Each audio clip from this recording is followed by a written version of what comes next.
In my episode 42 to 45, I introduced you some of the significant events and incidents from modern Korean history under the theme of national trauma. Those four events were, of course, not the only traumatic events the nation saw, but most of the events, no less significant or tragic in their own right, came with nevertheless not enough stories about them to make a dedicated episode out of. So, for this and the next episode, I'm going to group up these other events together. As with the last time, I'll first introduce the event, incident, accident itself, and then the related stories that floats around the internet. I'm hoping to draw on overall process of the nation's history from these collection of individual events. And the reason I'm introducing them via spooky paranormal accounts is not just to have fun or to belittle the tragedy and its victims, but because stories are an interesting window to see how the historic incident has gone down to the public's consciousness. It's not the facts and numbers that we remember in our collective memory. It's the stories. That's basically the ethos of my entire channel, actually. Now, I don't know what image comes to your mind when you hear Korea. It could be glossy pop stars, TV shows, its spicy sweet food, cars, phones, and ultra-modern cities. None of it really suggests something dark, tragic, or sad. But just a few decades back when I was little, people were still saying the dominating sentiment of Korean culture was Han. It's one such word that can't be translated concisely into one English word, but it's basically a sense of deep sorrow, a kind of tragic sadness that rips your hearts apart. But the tragedy had seemingly came upon by such a greater force and beyond your comprehension, that the expression of the ripping sadness is not a loud outcry, but rather a drop of tear. If you know Korea only from the current cultural industrial power, you wouldn't imagine why this kind of silent sorrow was considered what represents the nation. Until you take a look at its history of the past 100 years. So let's turn back the clock and start with the colonial period under Imperial Japan.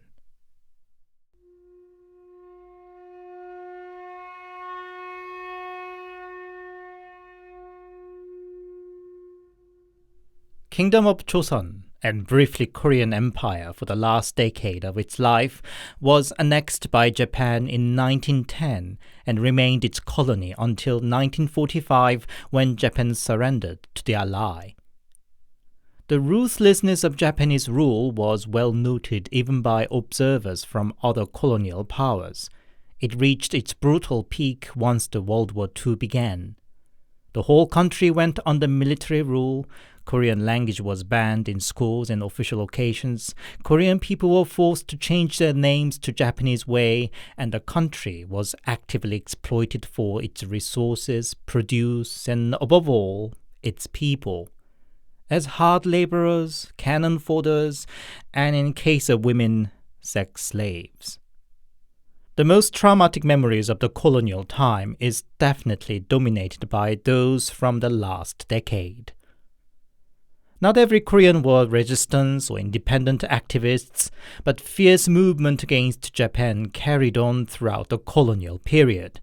The peaceful mass protest in 1919 and brutal crush of it led to the birth of Korean government in exile based in Shanghai, and more organized independence movement centered around it. Fierce resistance movement of Korea was praised by other Asian countries in the similar existential struggle as China and India. The great Indian poet Tagore, for example, dedicated a little message to Korean people while visiting Japan in 1929. In the golden age of Asia, Korea was one of its lamp bearers, and the lamp is waiting to be lighted once again for the illumination in the East. Now, my channel is not a history or political channel, and I don't have enough faculty to sum up 35 years of colonial time in a few paragraphs, except that the scar and impact of it was huge and still felt to this day. Unfortunately, the damages and aftermath of colonialism still remains a contentious issue, largely because the former imperial powers refuse to recognize or at best prefer to keep silent about it. Some would even argue the colonial rule was overall positive, that it built modern infrastructures, educated people, and led colonies to the modern world. But I staunchly disagree, because it's not different from an abusive father arguing despite all the emotional and physical damage, he still fed and put the child under his roof, and so the child should be thankful to him. Colonialism is fundamentally based on the mechanism of exploitation. The colonized nation and its people are ultimately just tools and means for the colonizer's own benefit. Colonized people are invariably forced into the position of the second-class citizen in their own land. The chances to get educated and rise in the ranks in the society is systematically denied. The process of so-called modernization calls for breaking up from their own past and identity because they have to be inferior to that of the colonizers. The divide and conquer tactic often used by colonizers seed deep sense of distrust and conflict within the society. All of these, on the top of tangible exploitation, often leave a former colony damaged even after the independence, just like an abused child. In my childhood, I thought why Korea had to go through so many troubles and tragedies, because the history education I got had me looking from the victor's point of view only, namely the former colonizers. But now I know all the tragedies Korea experienced, civil war, political unrest, poverty, and dictators, were not at all unique. Similar things happened and still happens in Asia, Africa, South America, basically the rest of the world that were colonized by the handful of powerful countries. Scars run deep. So I picked up 3 stories that hints the damage and the scars Japanese occupation has left Korea.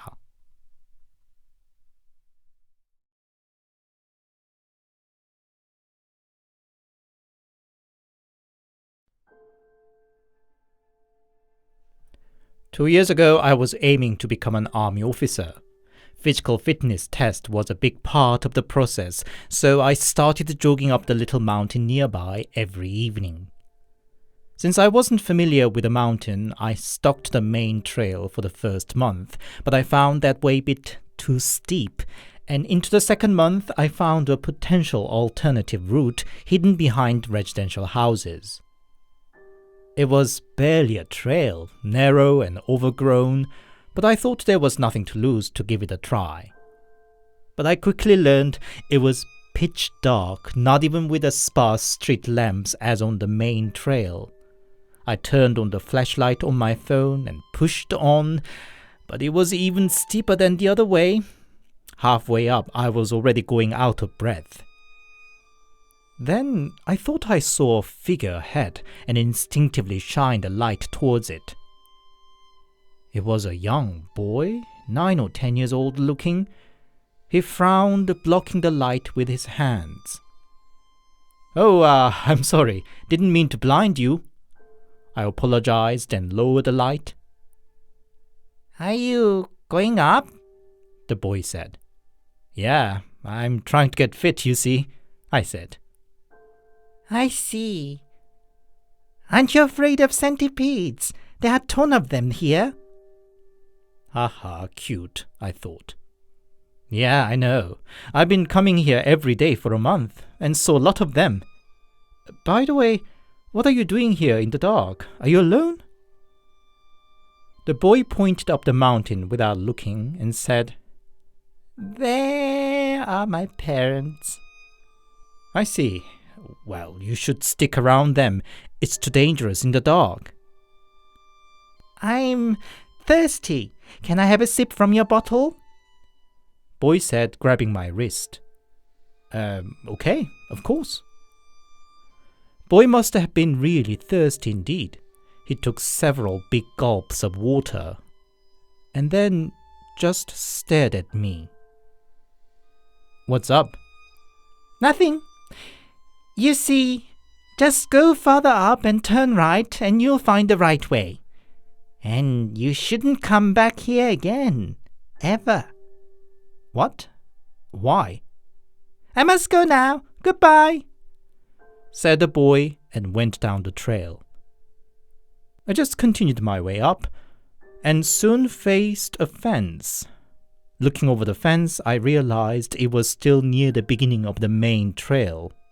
I was a bit disappointed. I thought I'd been walking up quite a bit.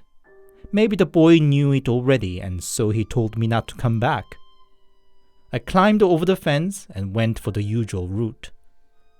A couple of old men sitting on the bench saw me coming across over the field of tall weeds and asked me why I was coming from the direction.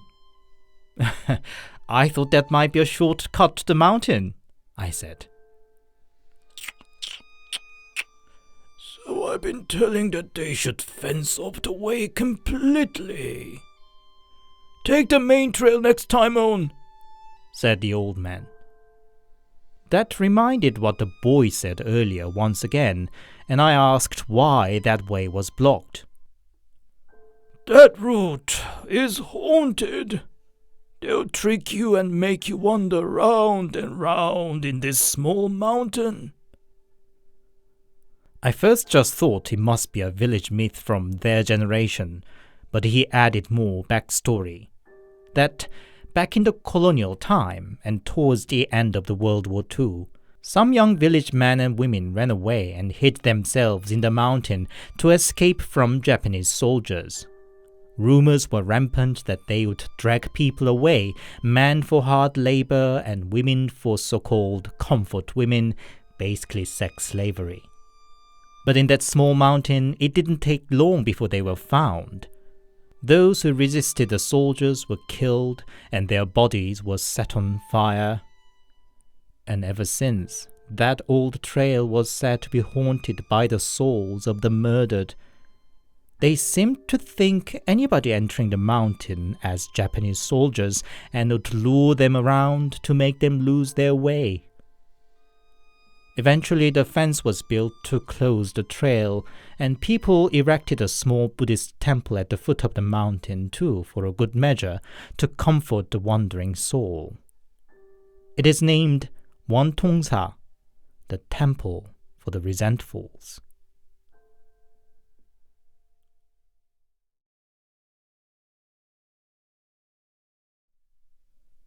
Sodemu Prison, opened in 1908, was used to incarcerate political prisoners and independence activists throughout the colonial time. It was notorious for the abuse and torture on its inmates. Some famous activists were locked up there, including Yu Gan-sun, teenage girl who organized a peaceful protest in 1919 and died in imprisonment. After the independence, it carried on its notoriety as a political prison under the dictators until its closure in 1987. Now it's opened as a historic site and a public museum, and often used as the location for a prison scene in various TV programs and films. I think it was when I was 17. Sodemu Prison was then just opened as a museum to the public, and the history teacher gave us an assignment to pay a visit to the prison and write a report. Probably because it just opened then, I remember it was relatively quiet, not even many staffs around. In front of the execution room was a large cotton tree nicknamed as the Wailing tree. Apparently, many prisoners on their last walk before the execution wailed holding the tree, or so it was explained on the sign in front of the tree. I asked my friend who accompanied me to the excursion to take a photo of me standing next to the tree. I thought a full shot there would make a nice image to put on the cover of the report about the visit. On the way back, I dropped a roll of film at the local photo center to be developed. Yes, a roll of film. I know, I'm old. Next day, I went back to pick up the developed photos, but the owner insisted out of blue that I had to bring my parents to get it back. It had never happened before, and in the roll were just the shots I took at the prison visit, all 24 of them, and nothing else funny. I could not understand, but I could not argue with him, and I asked my dad that evening. Dad came back with the photos, but I found my full shot next to the Wailing tree was missing. I complained that it was meant to be the cover image of my report, but Dad brushed it off and told me to use another shot. With the report due the following day, I had anyway no other options. Fortunately, I got a good feedback on my report, so I forgot all about it soon. Now I'm a mother of 2 children. The older one's class notified they were taking a field trip to Sodemon prison in the coming month. On the weekend, I went to see my parents and happened to make a passing comment about my son's upcoming field trip. Suddenly, my dad's face turned grave and told me I shouldn't let him go there. What? Why? It's an official school program. Of course he should join, I said. Then Dad told me, "Don't you remember what happened? Now you're old enough too, and I can tell you. You didn't get one photo that you took at the prison. Do you know why? In the shot was a strange thing taken.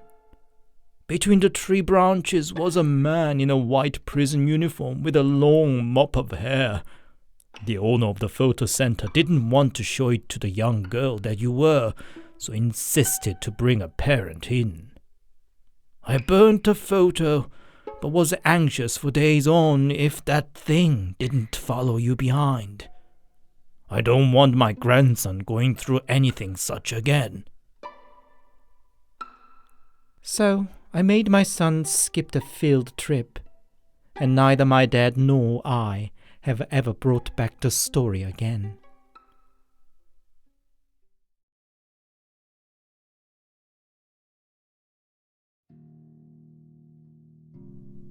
Shortly after the Korean War, a Buddhist monk ran into his former comrade in arms, whom he first met in the army hospital when they both were wounded.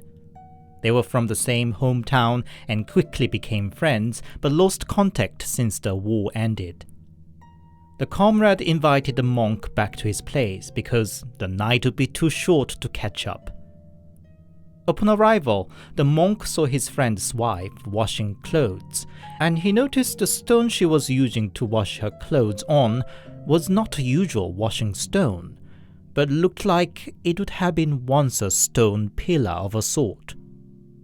Anyway, 2 friends' conversation over tea continued into the late night.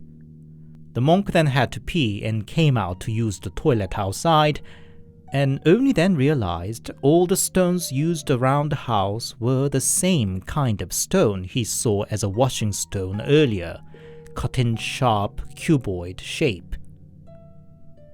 When they finally went to bed, the monk heard somebody weeping outside. It was a thin female voice and was deeply mournful. The monk was alarmed and listened carefully and realized it wasn't just a weep, but "Itai, itai," saying it hurts in Japanese. Monk shook his host up. "Hey, there's something crying outside." It's nothing. Just happens occasionally. No worries," was his carefree reply before he turned around and fell asleep again. But Monk could not stop wondering and sneaked outside and realized the sound was coming from the clothes-flattening stone set at one corner. But the weeping stopped as soon as he approached it. And then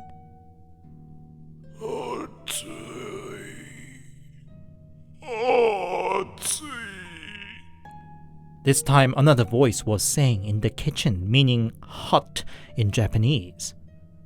But it stopped too when he went to check in the kitchen. He couldn't sleep properly with all these moan and whispers all night long. He asked his friend what it was all about in the morning. The friend sighed and pointed at the various stones around the house, the cornerstone, fence, footstone, all which the monk indeed found odd the night before. "What about them?" Monk asked. "All those cries and moans you heard were from these stones. I freaked out at first too when I moved in, but now I'm used to it." Apparently all those stones were once tombstones. The house was situated in Amidong in Busan City. During the colonial time, the whole area was a public cemetery for Japanese residents.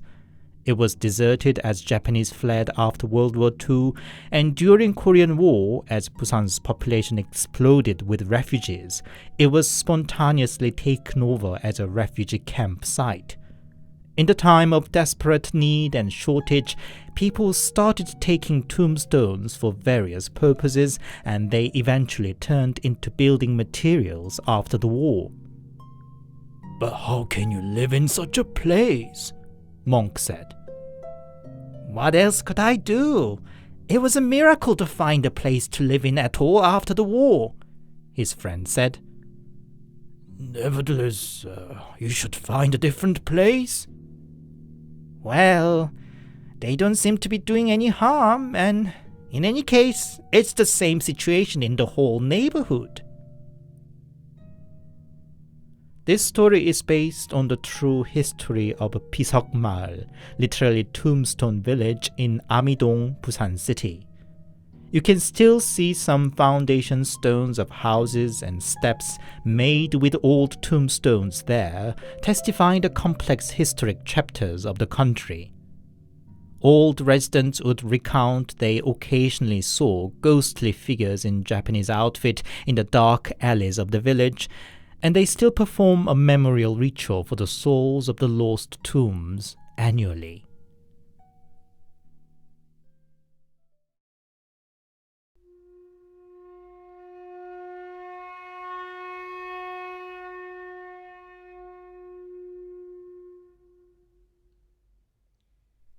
I already discussed about Korean War as the first episode of National Drama series. If you missed it, I definitely recommend you to check it out first. The link's in the description and at the corner of the screen.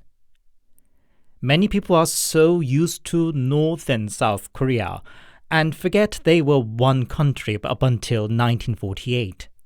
The division line was simply drawn by the Soviets and the US as the power balance in the Far East region, and a handful of Koreans on both ends who figured the separation would help them towards the power grab. The result was Korean War. It was the first hot war between the Soviet bloc and the US allies, and the first war the UN deployed international troops to. The civil war that dragged on over 3 years caused over 3 million casualties, majority of which were civilians, and literally wiped out the infrastructures of the already fragile new country, rendering it one of the poorest nations in the world.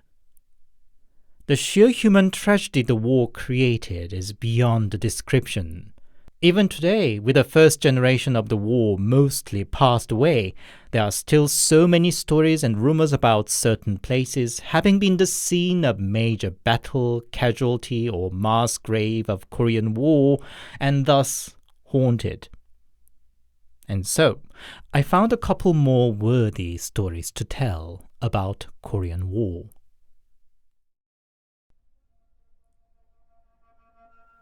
It's a story from my late grandpa. Korean War broke, and Grandpa was fleeing from the North Korean army with his mother and grandmother. His grandmother was not well, on top of mild Alzheimer's. Their journey was bound to be slow, and his family was stuck in Mount Chiri while North Korean troops were already taking over the surrounding area. Finding a shelter and food day to day was an incredibly difficult challenge. He heard a rumor that the UN troops started pushing back, but decided the best way was still carrying down south and reach Busan. But the long journey and sleeping rough in the mountain for days on were taking toll on his already fragile grandmother. Their pace got even slower and had to spend another night in the wild. Desperate Grandpa left his mom and grandma behind and scouted out in search for anywhere better to spend the night before the dusk should fall. He did find a small hamlet of 5 huts or so, probably a little settlement for hunters or herbalists.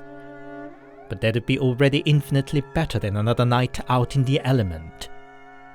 He quickly traced his way back to his family to deliver the good news. But then his grandma saw him coming and said, "Got hurt?" Grandpa was fine and didn't understand what she meant. "Oh dear, look at all the blood," his grandma added. Grandpa assured he was fine, but she carried on. "All the blood!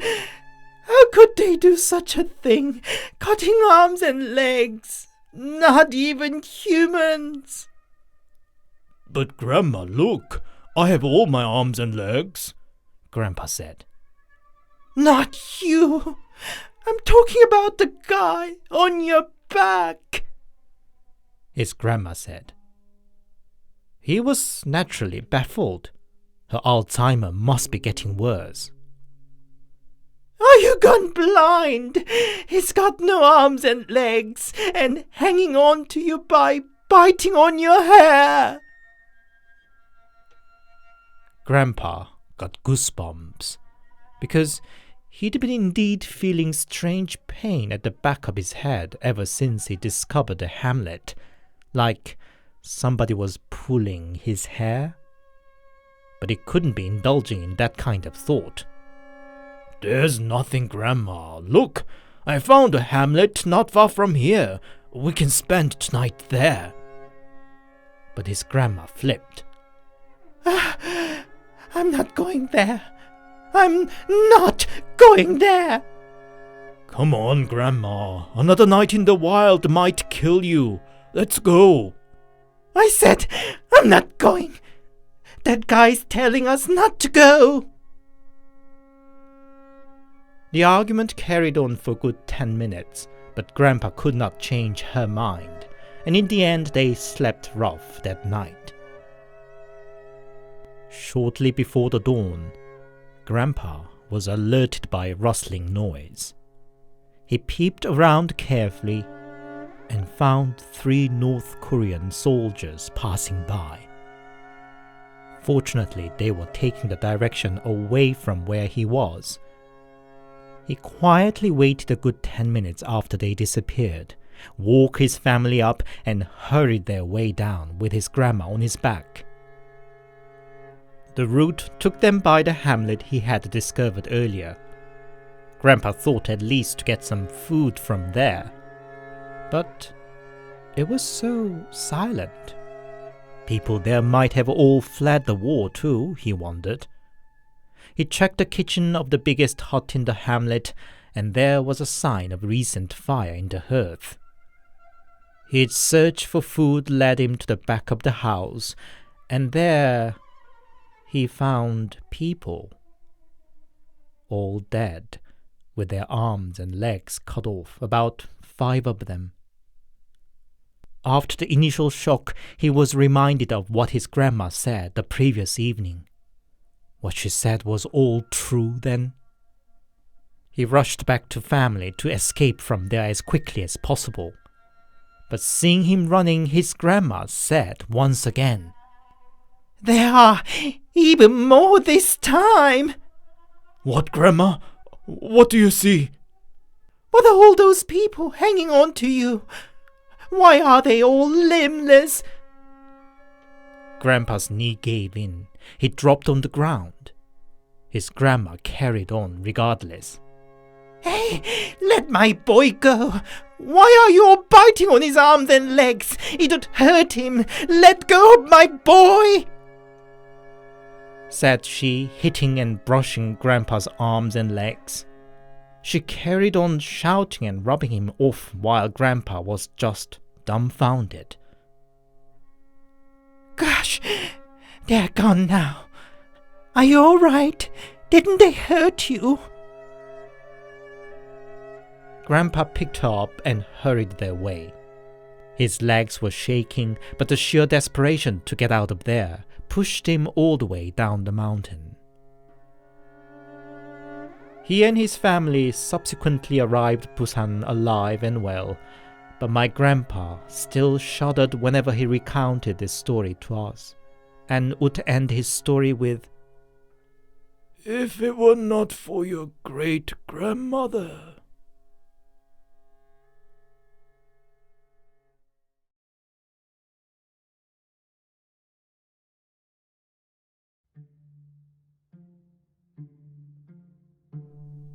This is what my parents experienced as a newly married couple. They were farmers. The land they owned were basically a few terraced fields scattered up and down the mountainous terrain. It was a back-breaking work there, but still young and hopeful, they worked hard. That day too, they both packed up lunch boxes and headed off to their farming field, planning to work there all day long. Mom stayed on the lower field to pick out stones, while Dad went further up the mountain to plow the upper field. Lunch with their modest lunchbox and water straight from the stream was their short break, and they got back to work in the afternoon. But then the weather turned. Sky got dark and low in no time, and big drops of rain started drumming down the land. My parents just assumed it should pass soon and even welcomed the cooling rain, but the rain didn't let up and only got even heavier. They could not properly see, and the field became a big yellow mud pit.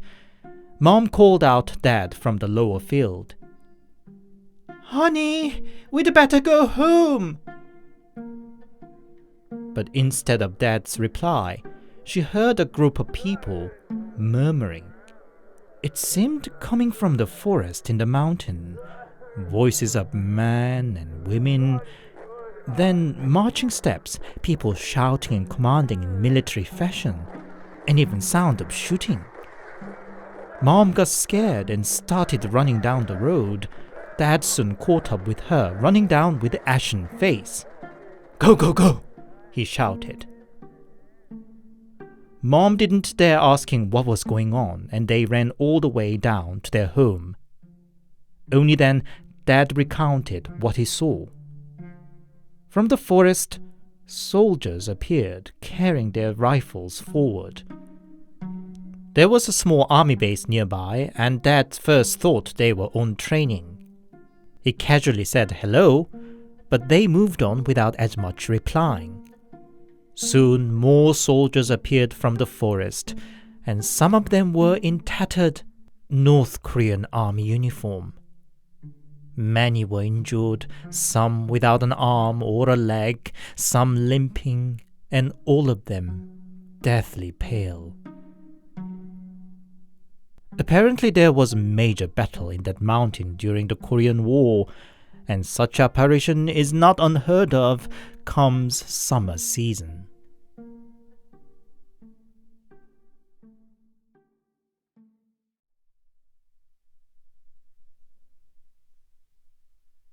Hi, it's Anthony here, and thank you very much for listening.